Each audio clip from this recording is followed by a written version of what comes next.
A woman boards a late-night train. The intercom announces an unidentified passenger on board.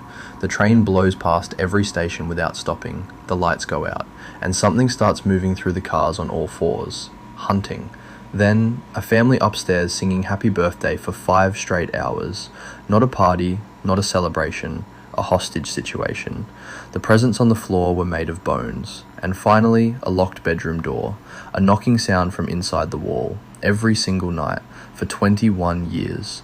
The day I finally opened that door, I found out I had a sister and what my parents had done to keep her.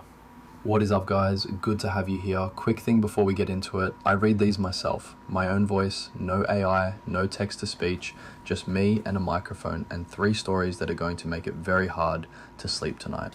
3 stories from r/no sleep. Let's get into it. Story 1. The train announced an unidentified passenger on board. It never stopped at any station. I survived. The woman next to me did not. I had taken the train from Delaware to DC many times before. 7:53 out of Wilmington, arriving at 9:36. The tickets were cheap and the train was mostly empty around that time. It was perfect. Tonight was no different. I sat in the window seat as usual, reading, as the train rocked gently back and forth. About 20 minutes into the ride, the intercom came on overhead. Attention, unidentified passenger on board. I looked up. I glanced around the car. There was only the middle-aged woman I had seen when I got on, several rows back. She was looking up, confused. The voice was different too, not the usual garbled man's voice. It was a woman's, monotone and robotic.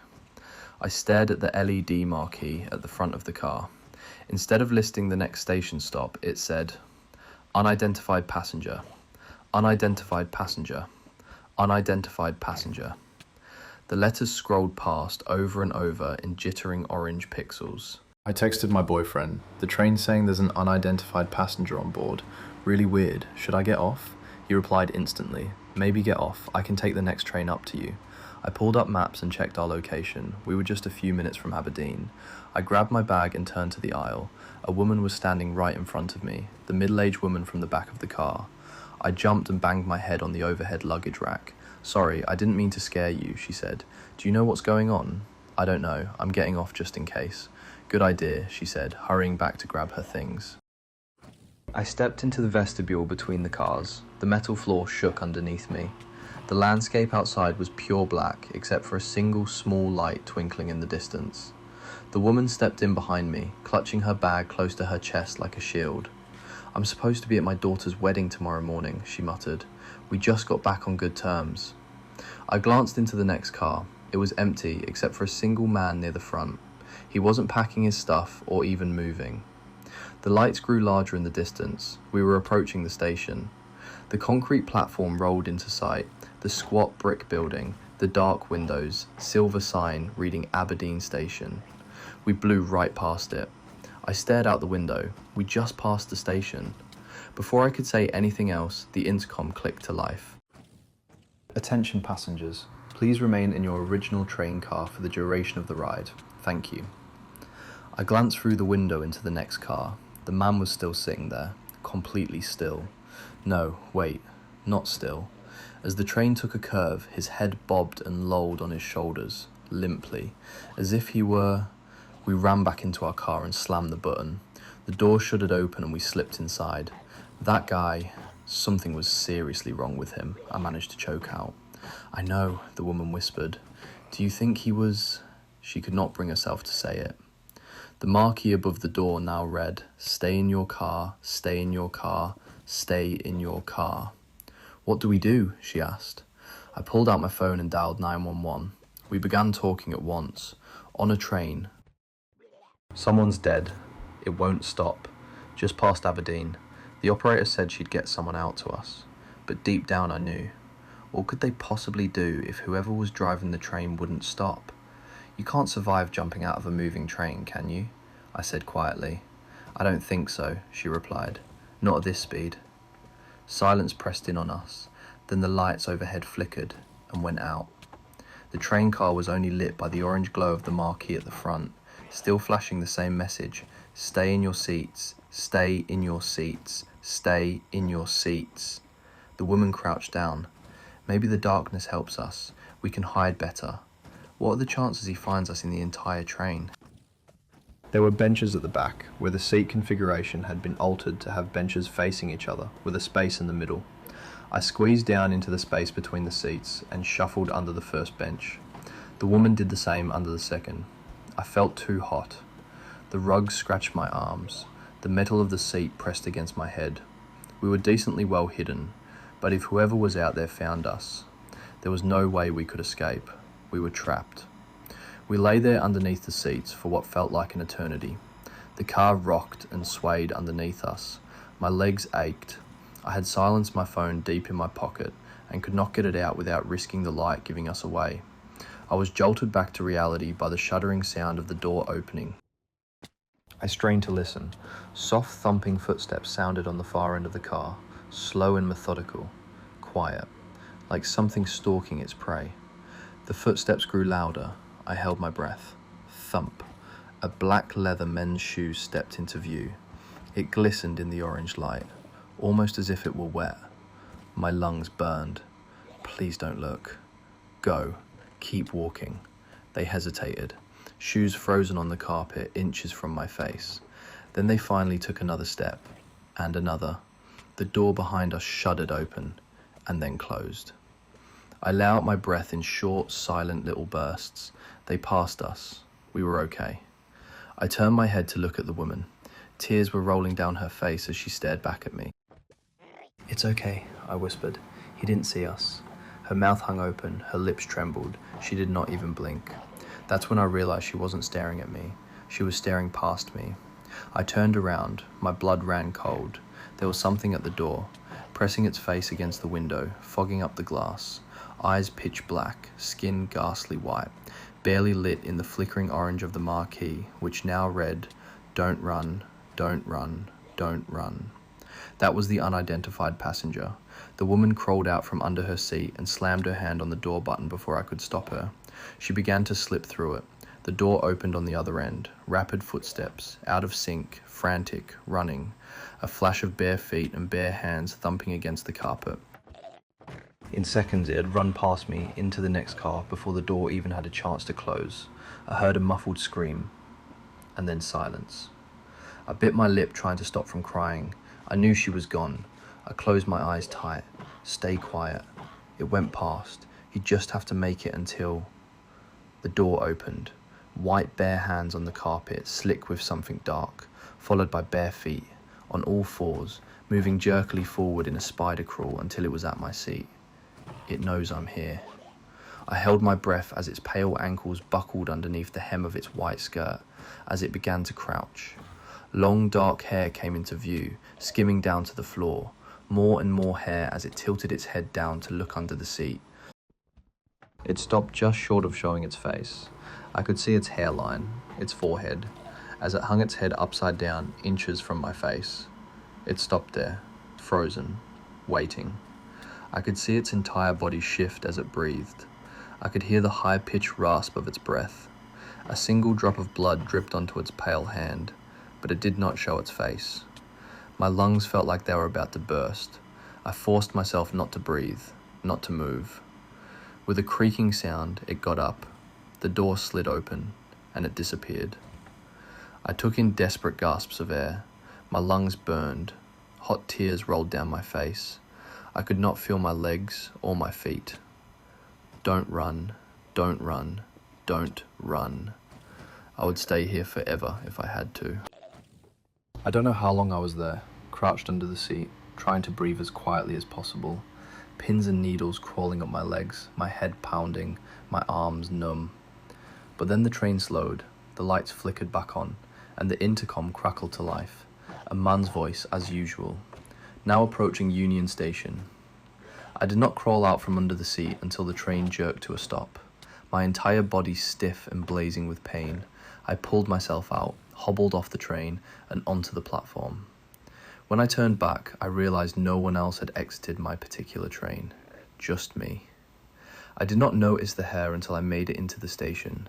A long black hair entwined around my wrist, and my skin underneath it, blistered and red, everywhere the hair had touched. Alright, take a breath. because the next story starts somewhere much more ordinary. A woman comes home from work on a Sunday afternoon, hears her neighbours upstairs singing happy birthday, thinks nothing of it, but they are still singing 5 hours later, and when she goes up to knock on the door and ask them to stop, she sees what is sitting in front of that birthday cake, and whatever it is not a child. Story 2. The people upstairs won't stop singing happy birthday. It has been 5 hours. I don't usually work on Sundays, but I needed some extra cash, so I took an early shift. I came home at around 2 p.m. I live in this apartment building. My apartment is on the first floor, along with another one belonging to a guy who is rarely home. There's Mrs. Rogue's place on the ground floor, and then the second floor has 2 other flats. One owned by an elderly couple, and the other by a family I don't really see that often, directly above me. Sometimes I hear the kids in the morning moaning about having to get ready for school. After 10 p.m, everything usually goes quiet. As I was searching for my keys, I could hear voices upstairs, hushed and a little tense, stressing their words. I couldn't really make out what they were saying, but they seemed to be talking about something really important. I unlocked the door. But I didn't immediately step inside. I let the door swing open and remained there listening for 2 more seconds. The moment the door was heard, the voices upstairs stopped, completely, as if they were now listening to me. I heard a singular step on the stairs above. My back went cold. I got inside and shut the door. Faintly at first, then stronger, I started hearing a birthday song upstairs. I smiled. They were planning a birthday. That's why they were so secretive. It sounded like around 5 or 6 people singing, "Happy birthday, dear Jonah." Cute. When they finished, they started again. I figured the kid had asked for it again. Kids love blowing out candles. But it was an awfully long song. It kept looping until reaching its conclusion, just like the first time, with a lot of unnecessary runs and extra lyrics. When they finished, a little pause followed. Then they started again, in the exact same way. I put on my headphones and fell asleep on the couch. Woke up around 8 p.m, disoriented, groggy, sun already setting. Then I finally registered one important detail.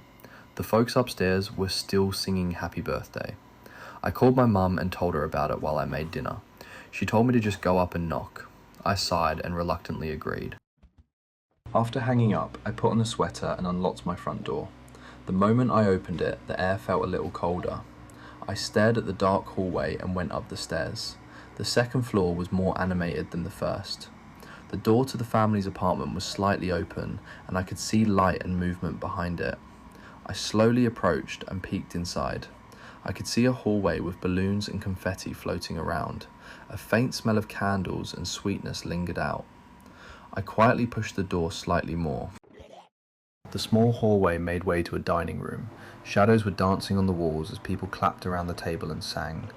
On the table was a cake with pink and purple frosting and sprinkles.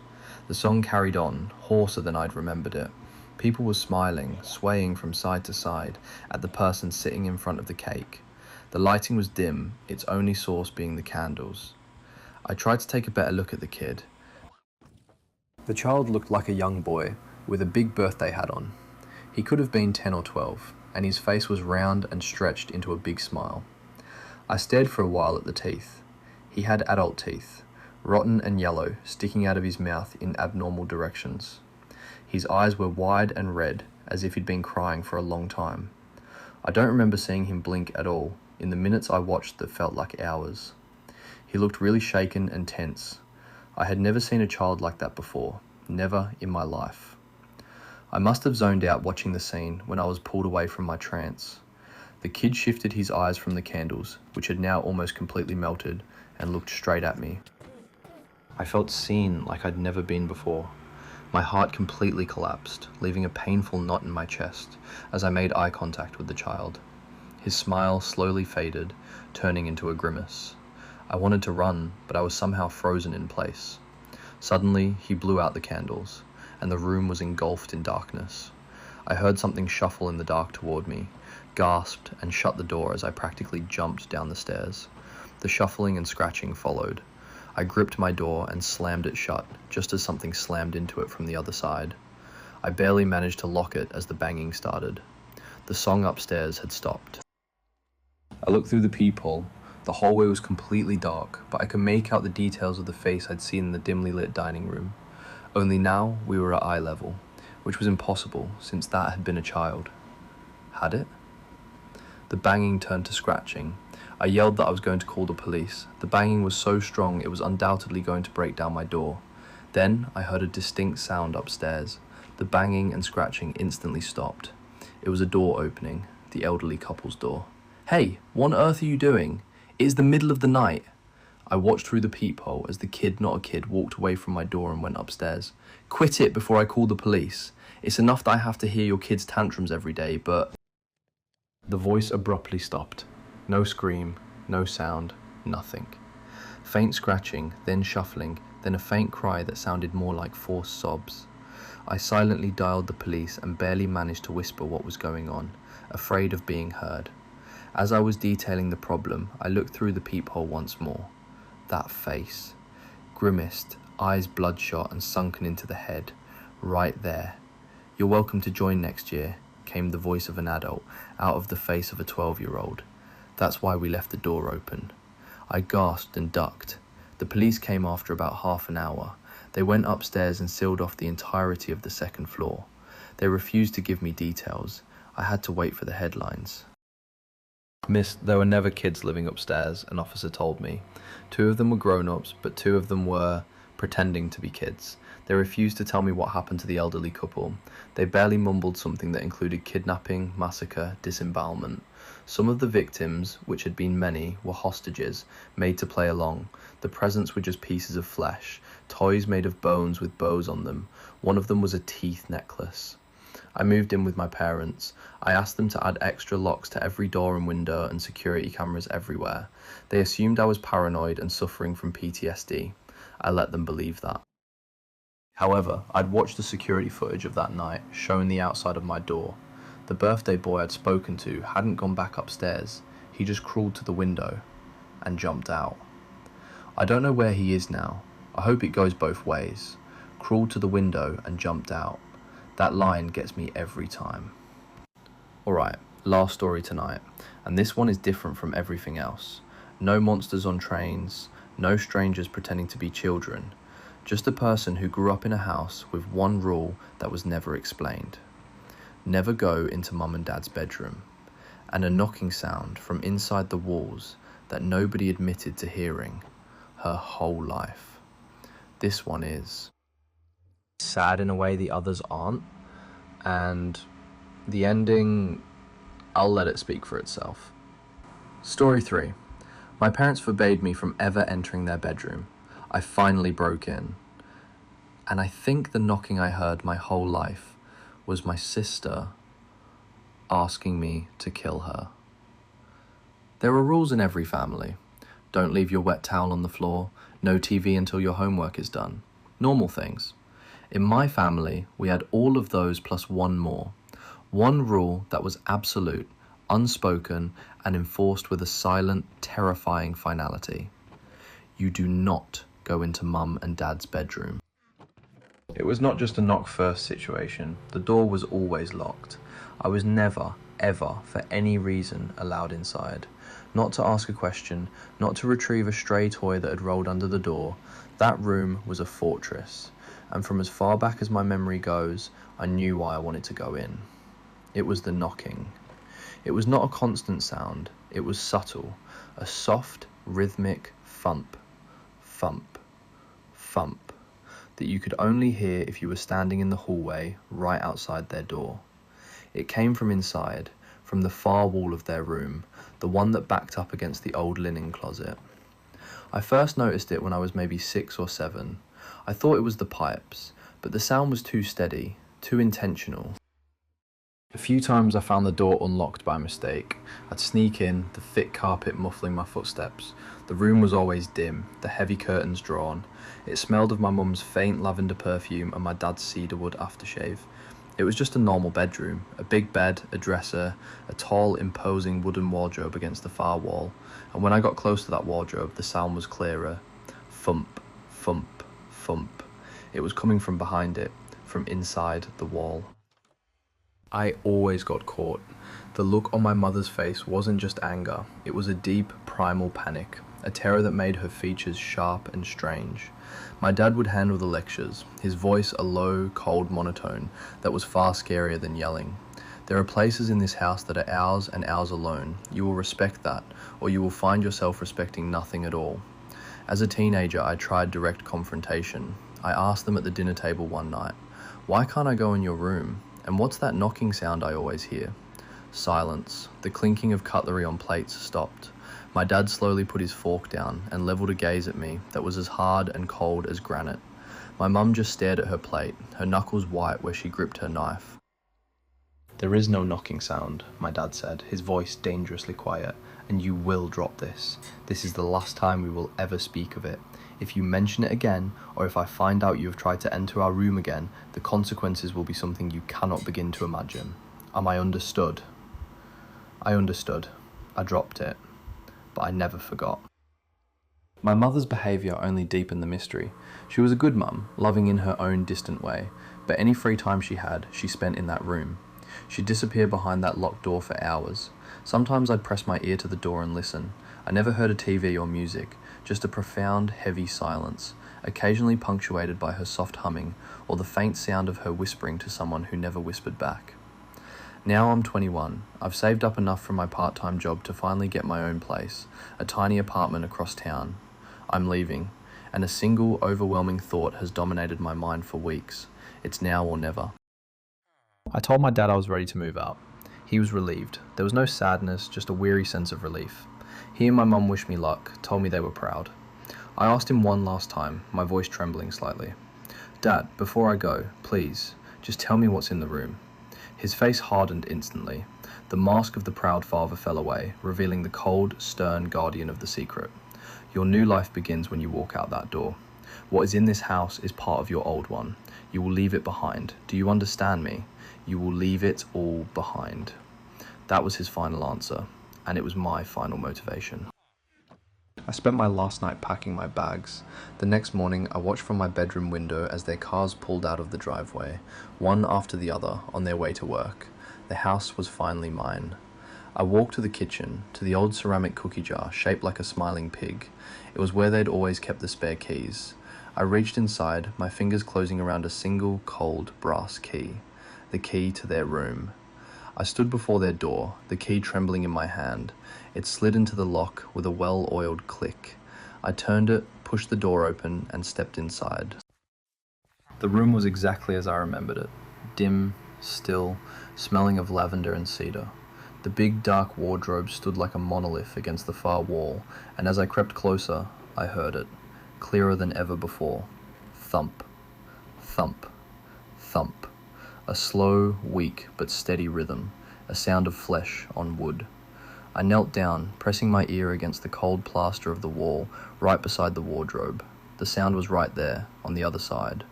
I spoke to the wall, my voice a choked whisper. "Hello? Is someone there?" The knocking stopped.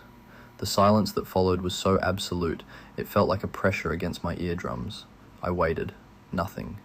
I was about to stand up when a sound came back through the wall. A faint, dry, rasping voice. Feminine. Stretched and thin, like a recording played on dying batteries. "Kill-me." I jerked back as if I'd been burned, scrambled away from the wall, my mind refusing to process the words. Kill me? I must have misheard, but the voice came again, a little stronger, a desperate, scratching plea. "Kill me, please." This was real. There was someone in the wall. I looked at the wardrobe. It was not just against the wall. It was clearly, deliberately, blocking something. I grabbed the sides of the heavy wardrobe and pulled.